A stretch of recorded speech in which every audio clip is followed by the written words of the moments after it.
welcome back to the Katie Halper Show, Roger. Always great to have you.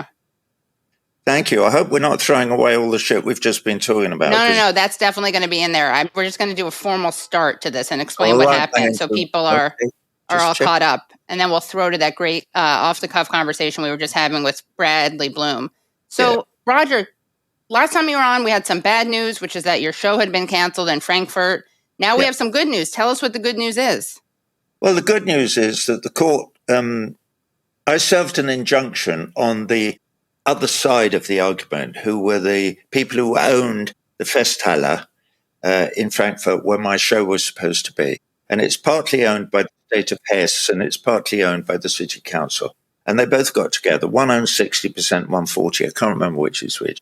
And they decided that because I was an anti-Semite, and they wrote a big thing. They wrote a big on. They cancelled the show without talking to me. And they said it was because I was an anti-Semite.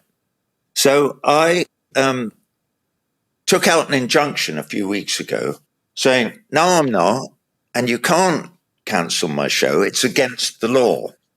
And I had a firm of journalists who said, yes, it's against law number 5 of the German general law or whatever, Article 3, blah, blah, blah. You can't do that. And we went to court with that.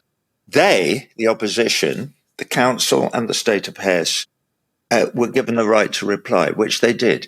And they put in a 28-page reply.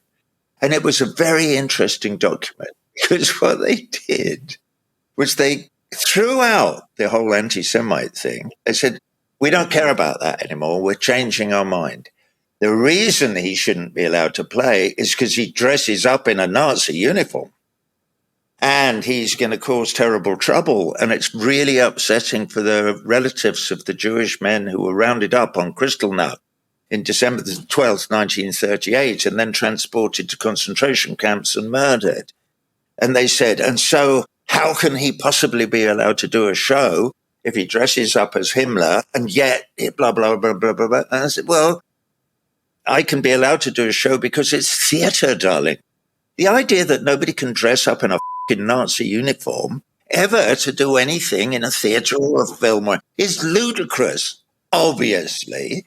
And also, just so people know, you don't dress up as him in a pro-Himmler or pro-Nazi way. It's a scathing critique. You are playing a villainous character. It's a parody. And the court looked at all the evidence and they understood that. And in their decision that I could not be banned from playing in the Festhalle, they said he clearly, in his parody of the Third Reich and National Socialism, he is giving us a warning of what's going on in lots of Western countries in the world. Roger. Oh my God, he got canceled. There he is. He's back. Yeah, it says something. Okay.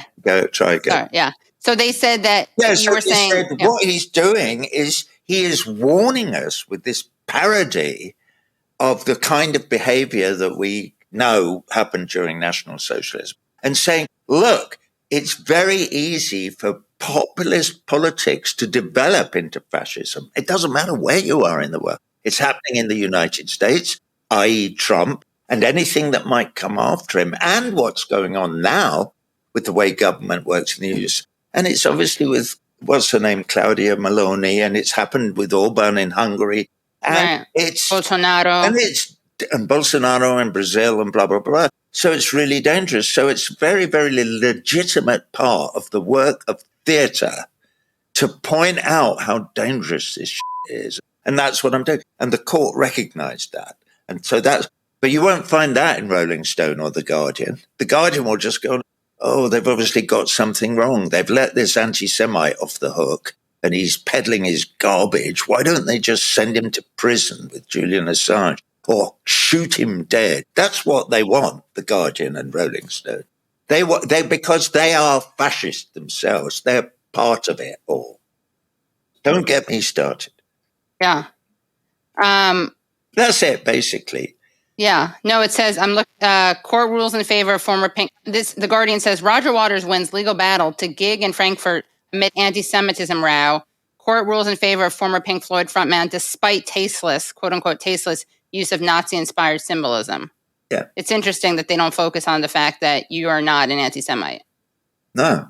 I've now put that, by the way, into the 10-minute warning that I'm about to start playing. I recorded it this afternoon in this hotel room in Zurich. Ladies and gentlemen, the show will start in 10 minutes. 10 minutes. Breaking news.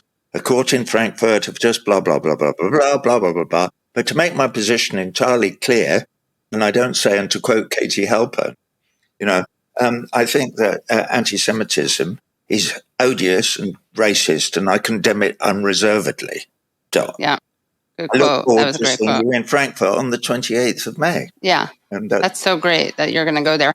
And I didn't realize you've also been banned from Poland. Can you talk about that? Yeah, that's really sad because we had 2 gigs booked in Krakow, and some local politician on the council there, I haven't got his name, but I exchanged emails with him at the time,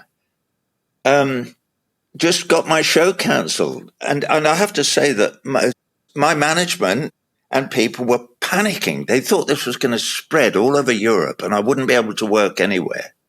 And in Krakow, it was much more about me suggesting that peace in Ukraine would be a good idea than me saying anything that might be considered anti-Semitic. They weren't concerned about that. They were concerned that I was saying it's wrong to fight to the last Ukrainian in a proxy war, and the United States should put a stop to it. And I was saying, and they went, you can't say that. We won't have you in our country if you say that.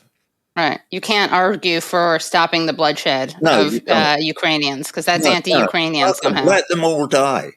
And they wouldn't think that they were saying that, And I spoke to a Polish lady the other night and I shouted at her rather. It was after the gig here in Zurich 2 nights ago or whatever. And I was wrong. I was like, I sort of lost my rag slightly.